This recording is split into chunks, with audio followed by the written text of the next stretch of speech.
Okay, so welcome to our workshop on quantum cavities and excitonic insulators. On behalf of the Flatiron Institute, I wanted to thank you all for coming for what promises to be an extremely interesting week. As you know from the program, our pattern, except for Friday, which is more like a conference, is a small number of longer talks in the morning designed to summarize fields and provoke discussion, and afternoons open for research and collaboration. We, Center for Computational Quantum Physics, have 2 floors of this building, 9 and 10. There is a cafeteria on 11, and you're free to use essentially any available space at these times for whatever legal purpose you want. So, then on the other practical things, I wanted to introduce Paula Lucas and Mary Kate Hennelly, who are administrators at CCQ and are helping take care of the conference.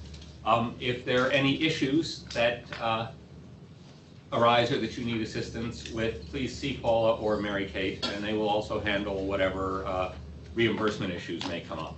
Did you want to say anything? No, just, we're over on the other side as you came in by the elevators. Please let us know if you have any questions. Yeah. And logistics-wise, I mean, there's really not tons of open desk space, but all communal spaces are open. In the back, we have some seating over there. Upstairs, we have the 10th floor conference room reserved. It's in the same space where the breakfast was, so we'll pop up there. And then we also have a library space if you want to pop in there. First come, first serve, play nice. But other than that, I think lunch will be in the same spot as breakfast was. And Wednesday night's dinner will be here on the, hopefully if the weather cooperates, on the roof and in the 11th floor dining room space. Yes, and just to repeat, the 11th floor is a cafeteria and it's opened, 8 a.m. to 7 p.m. and you're free to sit there also. Yeah, there's plenty of if you like. And there's a rooftop on 12, which is open for some amount of time. 8 to 6. 8 to 6. Plus our reception. Mm-hmm. Okay, and you'll get breakfast and lunch every day, and the conference dinner on Wednesday. And for the rest of the week, for the evenings, you're on your own. Okay, so then I guess you all know Angel Rubio and Antoine George, who are really the brains behind this. I'm just a figurehead. And I think that Antoine wanted to make a brief announcement, and then we'll proceed. Yes, well, welcome again. And I just wanted to start the workshop with a little feel-good kickoff message. And we just learned a few days ago that Thomas Edison won the gold medal of the National Science Center in France. Probably you don't know what this distinction is, but it's actually the highest scientific distinction in France across all fields. There's one every year, and many Nobel laureates had it in the past, so I think he deserves some applause.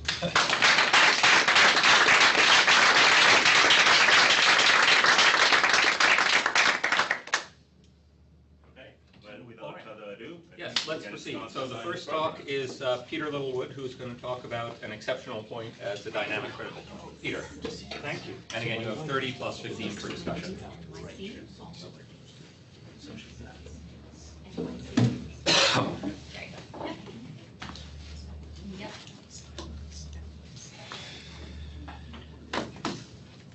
Is that on, or do I need to press another button? no, you're good to go. You're good. That's good. Great. Well, it is on. Thank you. So thank you very much. It's actually really nice to be here for a science meeting. Actually, as some of these guys know, I come here to cause them trouble on various occasions, and so it's nice to be here talking about science. Sorry, this is a long talk. Long title, and I'll try and explain what all of this means if you don't know. I should say right up front, of course this is me, that the work that I will talk at towards the end, which is new, is very largely done by a postdoc in Chicago, Rio Hanai, and a little bit by a student also at Chicago, Alex Edelman, although he's working quite a bit on something else. And recently, towards the end, we struck up a collaboration with Vincenzo Vitelli, who's, I would say, sort of working in soft and active matter. And one of my stories here actually is that polariton systems, at least when they're operating collectively, because they have local power, they're pumped, they decay, there are tricks you can do to get them to behave actually like biological systems. So going back over the years, I've worked on this problem for far too long. And so all of the other work has been done by students over the years, and one of whom is here, Jonathan, and I'm sure he'll have some things to say. I thought I should say, because this is the first talk at the meeting, a couple of big picture things. Okay? So firstly, why is there money in this stuff? So this is a money slide because I mean I don't try getting money for a living anymore. But there's a whole set of pictures down on the bottom about how you manipulate in quantum systems with light and matter. It includes doing things like making molecules that you couldn't make by any other ways. Bits of cavity QED, so there's a sort of a bunch of Chicago-focused projects here. This is a little cavity which is quantum phonons. There's a certain amount of biology for which this matters, and this is David Avshalom's plot to rule the world with quantum computing using spins. But a lot of these systems are basically cavity QED, one way or the other, because you have a local quantum object, and then it's communicating over a long range using photons, and because you can tune via a resonance rather than tuning via spatial proximity, you have a different set of inherent flexibilities about how all of this works. I have another view of this, and normally I begin with this guy for a colloquium talk, and although this isn't a colloquium talk, I thought I'd throw it up, because the topic I will talk about, which is certainly polariton condensates, has a great wealth of classical analogies going back to this guy, who is Christian Huygens. It's an interesting historical story here. He did a lot of work on clocks. He had patents on the pendulum clock. He spent a lot of his time fighting with lawyers on defending the patents and getting into all kinds of trouble that way. But he also got a research grant from the Royal Society to build clocks. And the purpose of building those clocks, of course, was to be able to measure longitude by timing with the sun, right? So this was a military research grant, remembering that the Royal Society was established to defend the government against foreign powers. That's the purpose of what it was there. Académie Française had more or less the same motivation. Amusingly, by the way, at this time when he was working for the Royal Society, Britain and Holland were at war, and he was in Paris, right? So he could do this well. So one of the things he discovered then is this out of his notebook, and this is a notebook, and here are two clocks. And I think the point is, because he was trying to build very accurate pendulum clocks, the only way to know how accurate they were was to build two of them, try and make them identical and measure the difference. Otherwise you had to sort of wait for noon the following day and hope that it was sunny. And what he discovered is mode locking. The clocks were in the same frame, they were coupled, and if the room was very quiet, then they actually locked in phase. And as they say, it said consonorant semper reciprocationes utri usque perpendicularly, so that they were out of phase, so they were phase locked like this. And interestingly, he deduced that this was phonon coupling. He called it imperceptible movements of the common frame, because he couldn't see any motion, but he actually believed that there had to be some elastic coupling, so that it's a nice model of pairing, actually.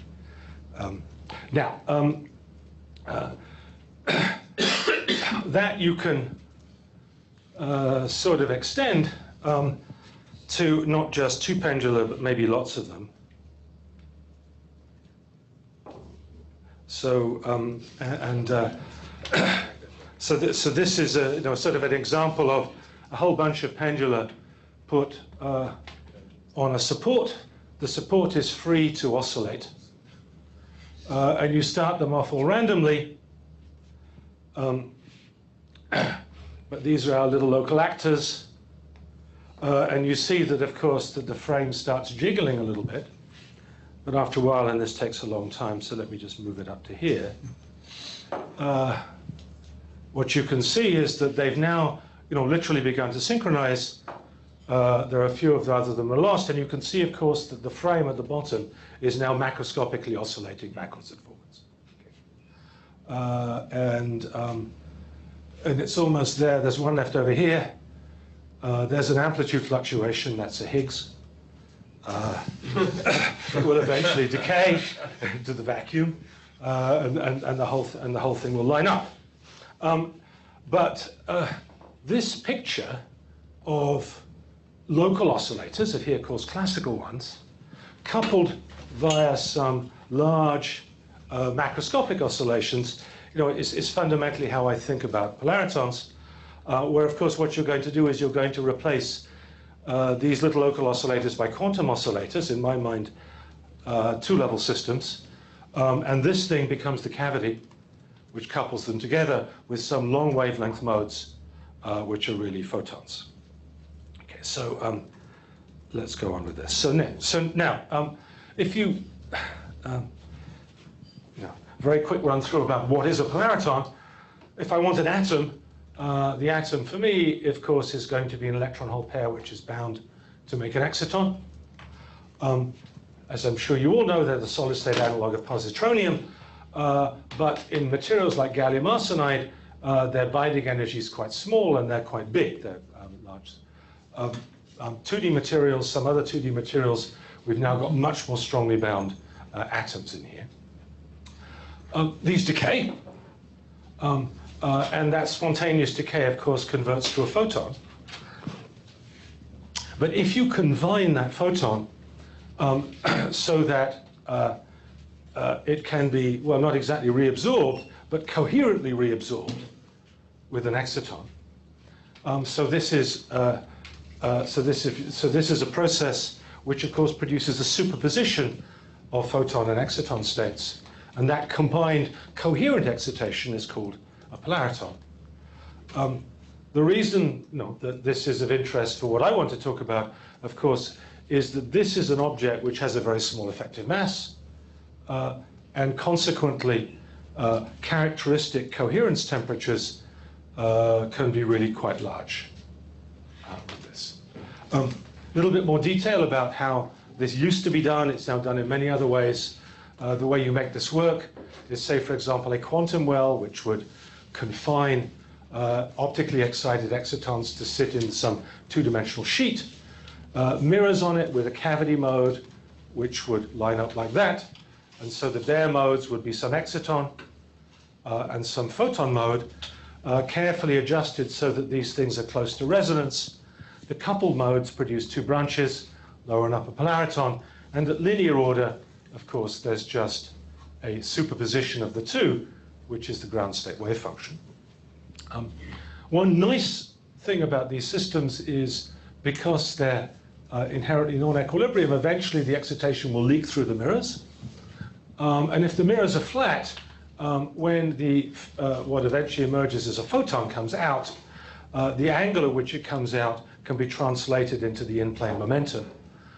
So it's quite easy to determine the spectrum down at the bottom here, and that's what people have done. So let me just sort of run through quickly some of the things that have been achieved, right? So going back now quite a bit more than a decade, it was actually possible to confine states down here in the bottom of this, in this dispersion, to get them close to equilibrium.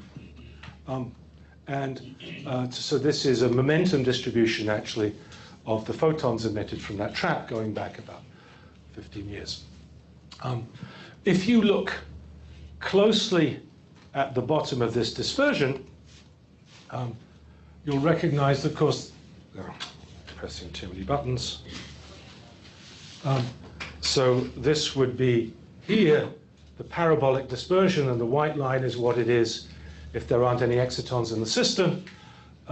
If you shift it up to the pump state, it moves upwards. There's a blue shift, which is just the Hartree interaction.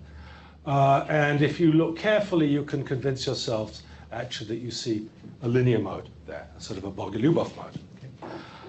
Okay. You can image the coherence, and so this fringe is associated with imaging the coherence of the photons that come out, and you can see vortices and also half vortices.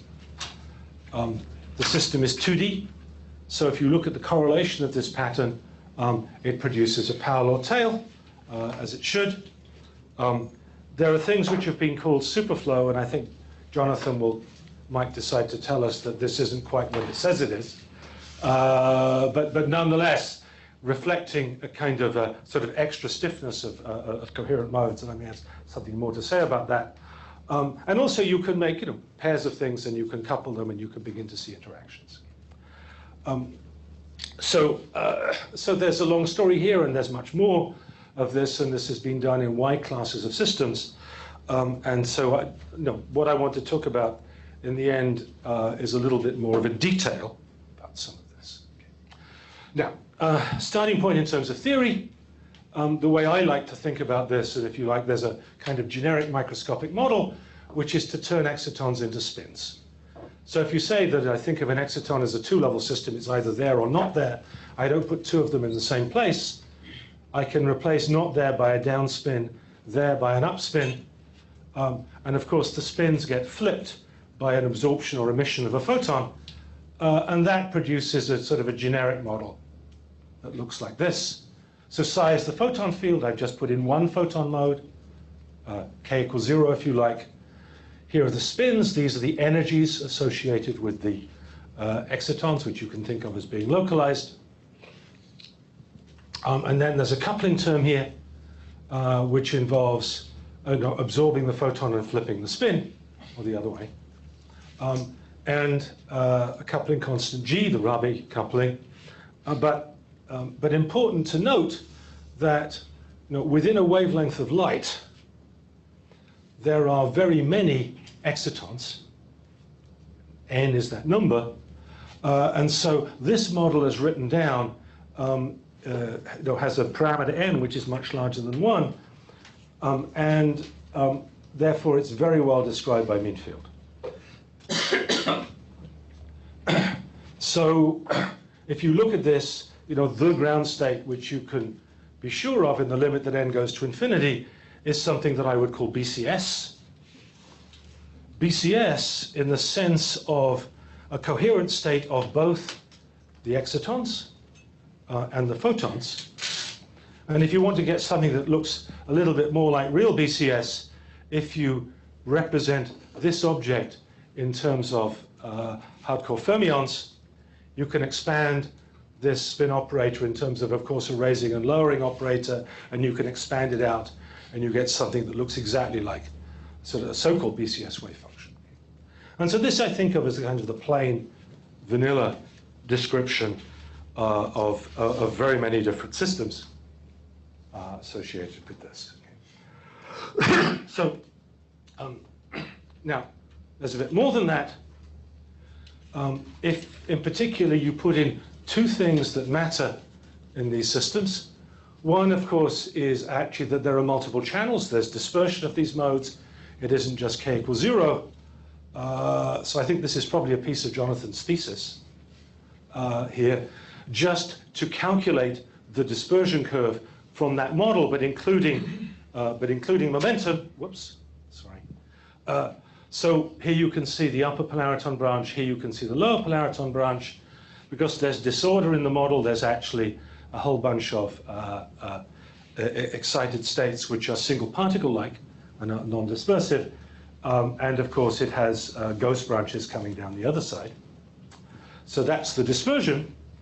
And the other thing, which is also, I think, a product of Jonathan, is what happens if you could couple the system to the outside world. So you take the Hamiltonian I would given you and you couple it to two baths. One bath which is just decay, the photon field can escape, and another bath which is designed to pump, so that you pump energy into the system. So then we now have an open system with a source and a sink, and so there's a damping and a pumping, and the two things play off against each other. At equilibrium, they're in balance.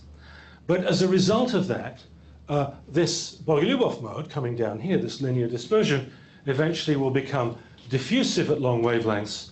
And the way to think about that really is to go back to this picture of oscillators oscillating together. Imagine they're all coherent, but then what I do is periodically I remove some of them and I put back in other ones with the wrong phase. So every time I pump, I'm adding an oscillator, but I'm adding an oscillator out of phase with the condensate, and that eventually stops you from having waves which can propagate through infinite distance, and the modes become diffusive. So adding together those things, you can produce a kind of generalized phase diagram for this system. Excuse me. So firstly, let me just I plotted three axes here. One is temperature in the sense that along this plane you should imagine you're in thermal equilibrium. And this is the density of the system. Okay. The state that I just described, the BCS-like state lives here. It's a coherent state. There's a BCS-like transition where it goes up here. It can actually have a Motlow. This is difficult to see experimentally. And the reason is that I can populate the system in such a way as I fill, of course, I flip all of the spins. And if all of the spins are flipped, then there's no way of coupling to light. And so that produces a Motlow coming down here.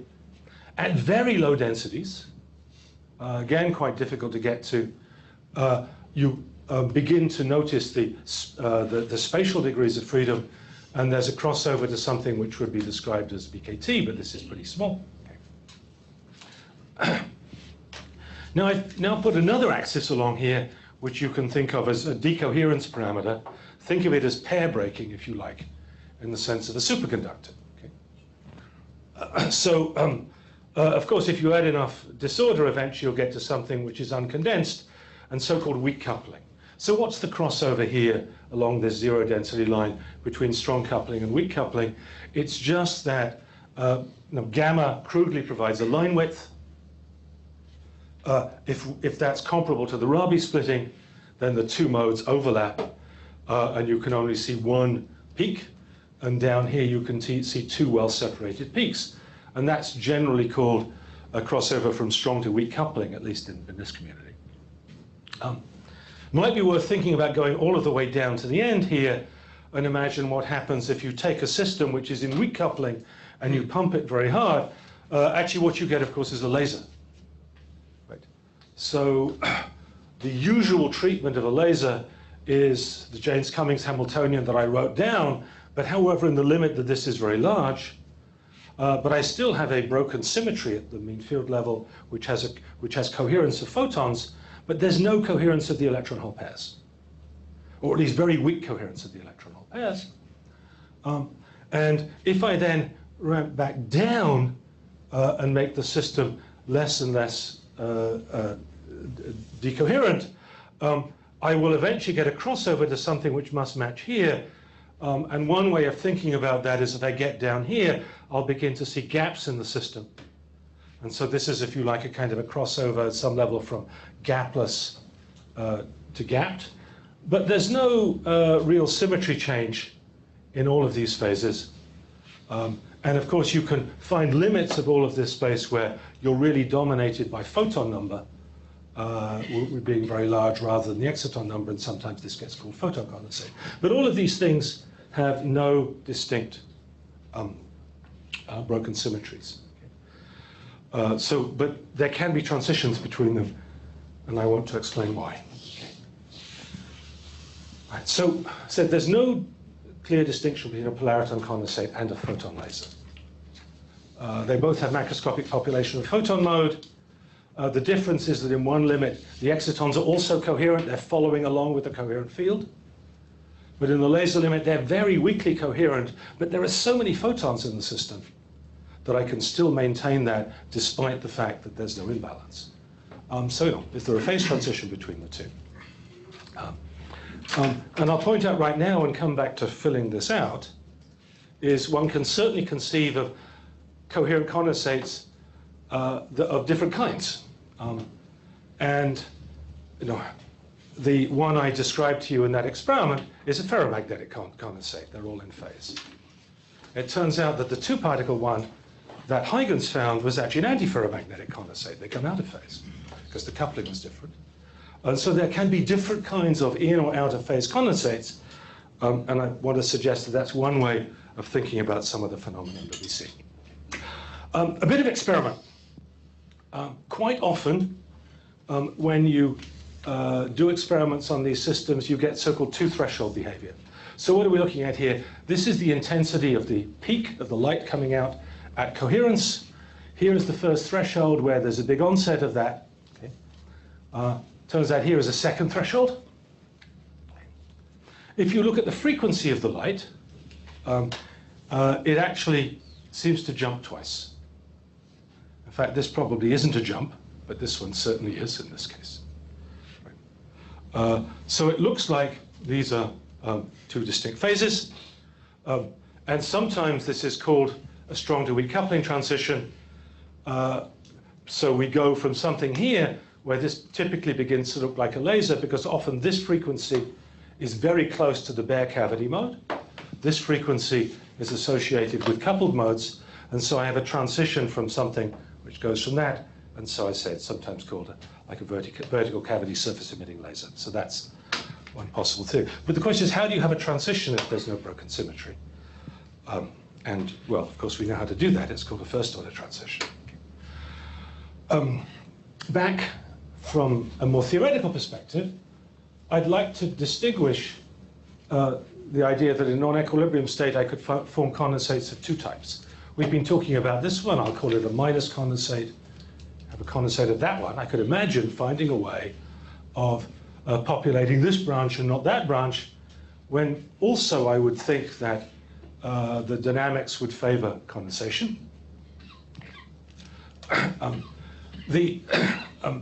Both of these things are, because we're in non-equilibrium, they have pumping and driving. And so the maintenance of all of those things is associated with one or the other. But there's no symmetry distinction between these two.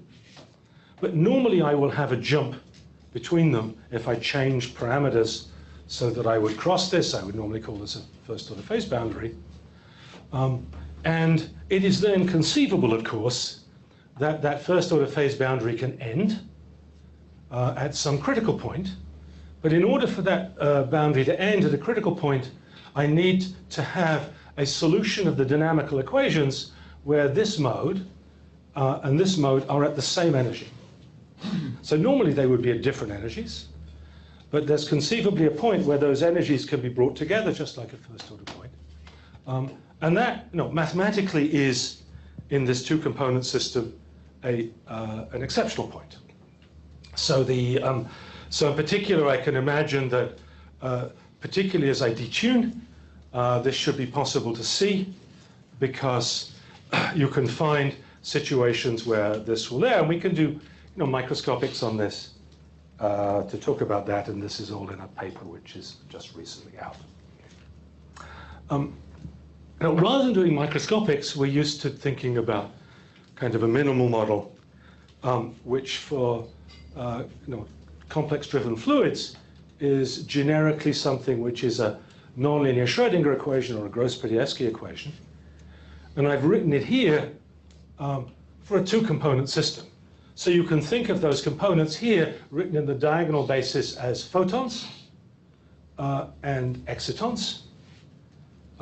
And the simplest thing I can do to describe that, of course, is to have the photons damped, so there's an I kappa where they escape, and the excitons pumped, so there's an IP with a plus sign. And the nonlinearity is expected to be mostly in the exciton component, but none of this really matters. If I want to find a steady state solution of this, a condensate solution of this, the time-dependent solution has to be one which is oscillating with a particular self-consistent energy, self-consistent frequency. So that's the frequency where the light will be emitted. If I look at a two-component system here, normally, of course, I'm going to get two eigenvalues. But remember, because this is a solution of a many-body problem, I have to pick one or the other. I can't have both. The only time I can have both is if the solutions coincide at a particular point. And then when the solutions coincide at a particular point, and this is a more calculation within this model, you can find a critical line which ends. There's a little regime of potential coexistence with this, but it has two identical real eigenvalues. So the conditions which allow you to produce identical eigenvalues of a 2x2 non-Hermitian matrix are of course not general. You have to tune parameters to do that. But one of the things you should notice is that at the point where that happens, the eigenvectors are not independent. Right? So it's at that point, actually, formally, you cannot diagonalize the matrix because both eigenvectors, the corresponding to the E- mode or the E+ mode, end up being completely identical. So that, I think, will matter. So just briefly, I'll tell you about things that we're doing at the moment, given in the context that this is a workshop, and so none of this is published yet, but there's sort of drafts floating around. I'd now like to go beyond mean field, and everything I've been talking about is in mean field. If you've got a critical point, what might be interesting about it is what happens to the fluctuations in that vicinity. So, a classical conventional critical point you're used to thinking about like this. There's some potential here, writing down an XY-like model with an amplitude and a phase, and that in the ordered state there's a minimum associated with some amplitude, but of course there's a phase degree of freedom which allows you to run around the bottom.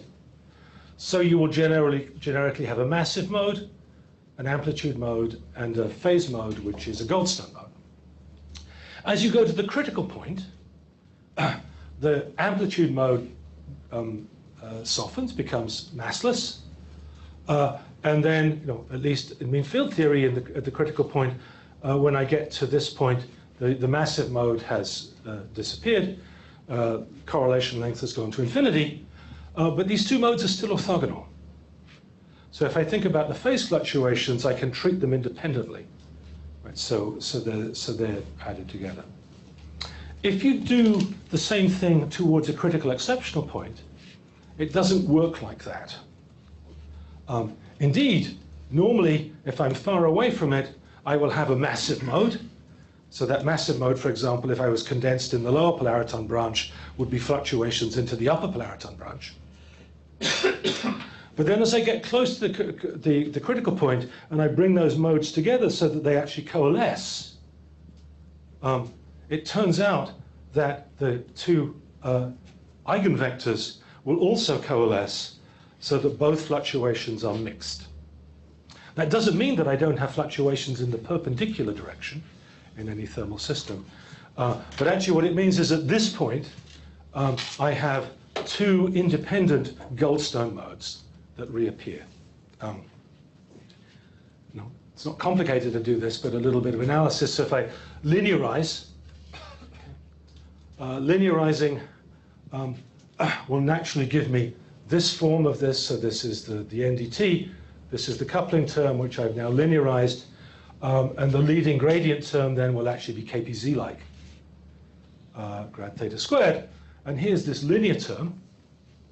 If you ignore the gradients, you see that there are just two couplings here, SL and SG. At the exceptional point, they become equal. And then you can see you can get the dispersion, the linearized dispersion. You can really do this in your head.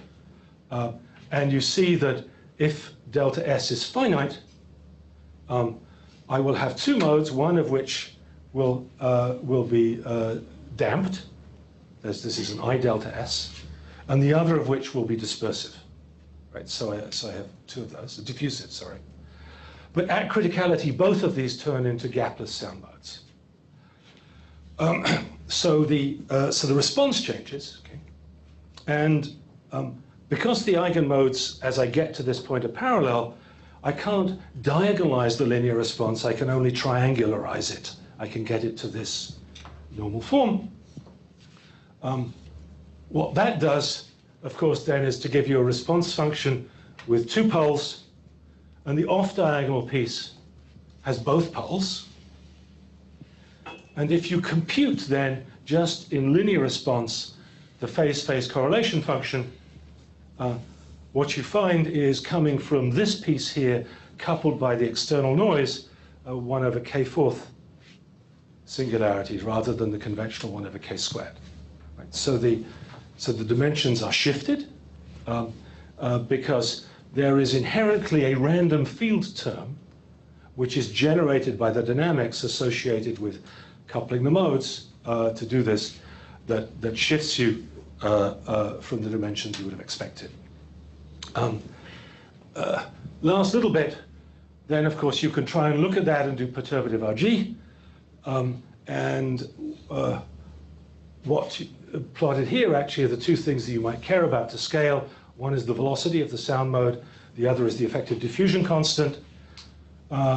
That's comprised by what is an effective interaction strength, and this is a modification of the coupling constant. You don't need to follow all of the details here, but one of the things to notice actually is that clearly this is an expansion around 6 dimensions. And because of that shift there. Unfortunately, it's not helpful, or maybe it is helpful, I don't know, because you find actually an unstable critical point sitting somewhere here, and the flows of these two variables, sorry, this got renamed, phi and c are the same thing, actually flow off all to strong coupling, but there are two different strong coupling points that you can get. One strong coupling point actually is where the diffusion constant diverges, and effectively that means that damping has overtaken everything and the solutions become flat. Okay? And another one is where it goes the opposite way, which tells you that the excitation has taken over and the diffusion can't keep up with it, and the system has become very disordered. So this is all in progress, and I'd be happy to tell you about what we're doing. So last comment, which is to get back to Huygens. Okay. As far as I can see, this is a pretty general idea. So if I take more or less quite a lot of two-component theories, I build in what one would call sort of an active matter principle, namely you have non-reciprocal forces. So the moment you have pumping and damping, it means that B acting on A doesn't produce the same force as A acting on B. And actually the simplest example of an exceptional point in a two-particle system is when FAB is equal to minus FBA. It's sort of anti-reciprocal. It's sort of anti-Newton's third law.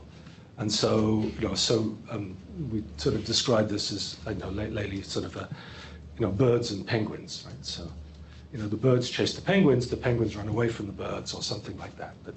And the reason for choosing that model is that one-component models are very well understood for this, and are used for models of bird flocking, so-called Toner 2 model. In terms of you generalize that to two components, one can find these kind of dynamical instabilities appearing in models like that. And I will say, I think it was already in Huygens' problem, because it turns out the boundary between these two phases is actually a boundary between ferromagnetic and antiferromagnetic coupling, roughly, in terms of a dynamical systems analogy, and that as those 2 points become degenerate, you find a whole host of new phases which appear associated with this. So that's the end. Sorry, I talked too long. Oh, but I should advertise a book. Your library should all get this. That's it. Thank you.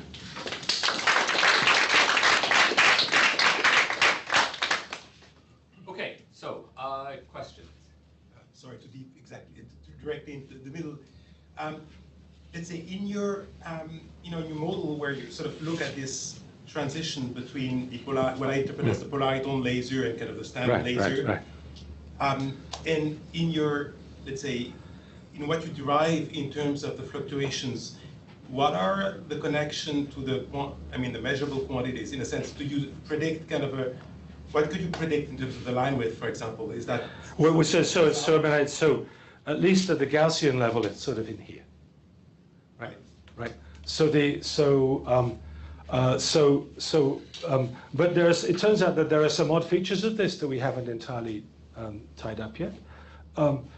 It turns out actually that the system becomes very stiff at this point, and so the compressibility begins to diverge, something which has been seen in another context of when you actually have driven systems that Jonathan might say something about as well. So, but nonetheless, the thing to look for, is, so going back to experiments, which I showed you early on, I showed you an experiment which actually has a jump. There are other systems, and people have made those, where it's quite clear that you can tune continuously through this and you don't see any single behavior. So even experimentally, it's reasonable that there is a point where that jump goes to 0. So that would be the critical point. And the thing to measure there would be the spatial and spectral fluctuations associated with the condensate emission, right? which should reflect, at least at the Gaussian level, this kind of dynamic. So this is if you like, a very singular response. Right? So you would see kind of a divergence of the line width should go through an extremum then? Well, I'm not sure. I'm actually confused there. The reason we don't have a paper is I don't know about the dynamics. The statics are such that there should be spatial fluctuations corresponding to k4th. So if you were to look at, at least, well, S of Q, if you like, across the sample for the light emission, it would have very sharp wings, which would develop at least at the Gaussian level, right? Because this would be, in a sense, a much stronger experimental feature than change of slope. Change of absolutely in-out is really not something I find is lost in terms of the characterization. So I agree. So I say that our statement that that point is a critical point means that it should have critical dynamics associated with it, right? And they've not been measured, so maybe they're not there. And we don't have completely firm predictions for what it should look like in that case, but I think it would be something interesting to measure. Be delighted if you will. Yeah. Okay, more questions. Subir? Yeah. I'm a bit confused with the relationship of many of the models you mentioned. So you mentioned one point the James Cummings model, which has an infinite range interaction, right, and just a single photon mode. Right. Presumably all this stuff is not in that class. It's right. It's not. So, sure. So experimentally, what distinguishes where you want to be? Well, I think so. It turns out that a lot of physical systems, which are actual physical condensates, which are built, are quite small. So there are, in effect, very few modes which couple. So actually, you want large systems. So I say that. So I would add, of course, the full dispersion of the modes and those interactions, which are kind of necessary to get that. So when you show these pictures of DECs at the beginning, those were in a many photon mode? Well, no, typically those are really few photons. It turns out it's very difficult to see spatial fluctuations in polariton condensates. It's been challenging to do this because they're typically quite small. And the interactions are effectively quite long range, so it's they're quite BCS-like, if you like. Wait, I'm sorry. Can I just ask for clarification? I got lost in this discussion. I'm sorry That's to right. be.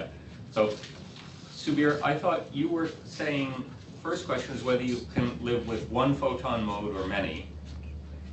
Well, if you have one photon mode, they've got infinite range interactions. Yeah. And as Peter said, that's just described by classical mean field theory. Well, in a finite system, that's. That's where I got confused. So once there was something about finite systems. Right. Well, let's at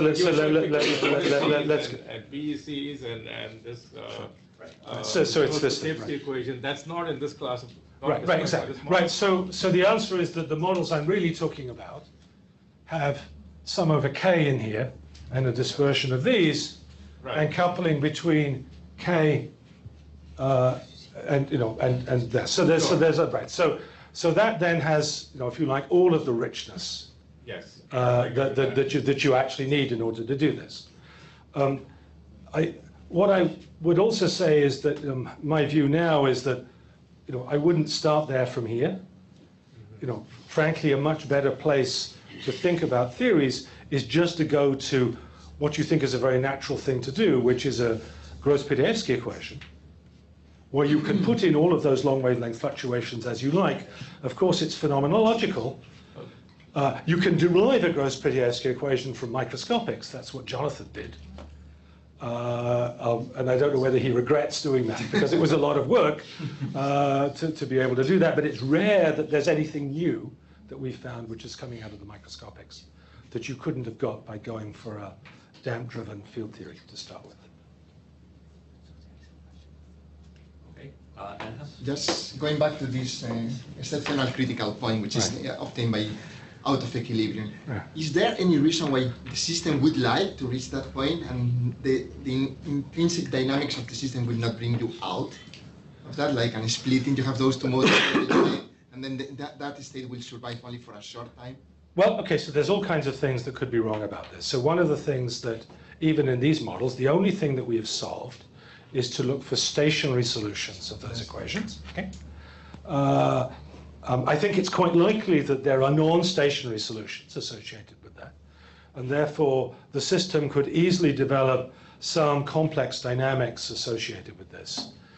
Now we're beginning to see this a little bit by looking at these Toner 2 models, which have a microscopic analog, which is called a Vicsek model, where you begin to see the onset of what you might call turbulence, effectively, because you develop chirality associated with the two components, and they mix in complicated ways. So I sort of don't know, right? I mean, but as usual, if at mean field level you can find some critical point, it's kind of usually interesting to look in the vicinity of that, because there will be phenomena that you have predicted and probably many that you haven't, right? So that's why I think it would be useful to do this. And again, I'm not. It might be easier to do it with birds or drones than it would be, because all of this is classical physics. I mean, it's not really, there's nothing intrinsically quantum about anything we're doing. John? Thinking about that connection to Toner 2 model, one big difference that often comes between driven quantum systems and classical active matter is that almost all the driven quantum systems we think about are not number conserving. We change the numbers of particles, and then if you think about first order transitions, you end up in the regime which is like fixed pressure ensemble, and you have first order transitions rather than phase separation. Whereas when you write kind of agent-based Vicsek model, etc., they normally conserve numbers. I guess predator-prey, it depends if you actually allow things to eat each other. Yeah, right. But then if it's number conserving and it's fixed density ensemble, they show phase separation and segregation dynamics. Right, yeah, right. I mean, I agree. I think that's a good point. There's another way of looking at this, right? So that if you think of sort of general nonlinear dynamics equations, you can have PV relationships which are S-shape or N-shape. Yep. And I think that's what you're talking about. And they produce, very different dynamical behavior, right? So it's the difference. If it's an IV curve, it's the difference between a gun diode and a filamentary conduction, right? And as you say, that's kind of built in at some level to what is held fixed and what is held conserved. So yeah, there's probably something to that. I don't really know, but I think that's a very good point. Okay, more questions, discussions, comment? Yeah. In the phase diagram, I saw photon condensate. You didn't explain it. Can you elaborate? Well, I think so loosely. So if you like, take this model for example. Detune it so that the photon mode is very far above the exciton mode, then just fill up the excitons. Where was it? Sorry, somewhere I had this. Oh no, it's going forward. Then I just fill up the exciton levels, right? So the first thing that happens is I hit a Mott lobe, which is uninteresting because I've filled all of the exciton states. I'm all in the upper level. All of the spins are pointing up. They can't interact with photons. Okay?